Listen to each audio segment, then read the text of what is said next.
அப்ப எதுக்கு என்ன அவனையும் கம்பேர் பண்றீங்க? அவனுக்கு பண்ண எது எனக்கு பண்ணீங்க? அவனை மட்டும் சென்ட் ஜான்ஸ்ல படிக்க வச்சீங்க, என்ன ராமகிருஷ்ண மிஷன்ல படிக்க வச்சீங்க.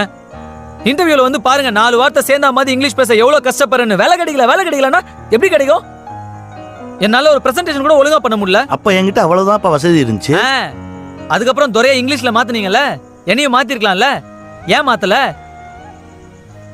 எதுக்கு எடுத்தாலும் பார்ஷியாலிட்டி கம்பேர் பண்ணி பேசி எதுக்கு கம்பேர் பண்றீங்க?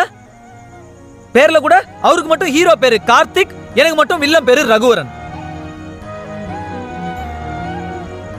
அப்படி அவர்தான் சூப்பர் ஸ்பெஷல்னா நேரா அவரே பெத்துக்க வேண்டியதானே, என்ன ஏன் பெத்தீங்க? என்னப்பா பண்றது, முதல்ல நீ தான் பிறந்த, அதுக்கப்புறம் தான் அவன் பிறந்தான். Super, very good. அட்லீஸ்ட் ஒத்துக்கிட்டீங்களே இப்படிதான் அப்படின்னு. அப்புறம் என்ன, நான் புறக்காட்டி கூட பரவாயில்ல, அதானே அதுக்கு அர்த்தம். என் உடம்பு, என் உயிர்.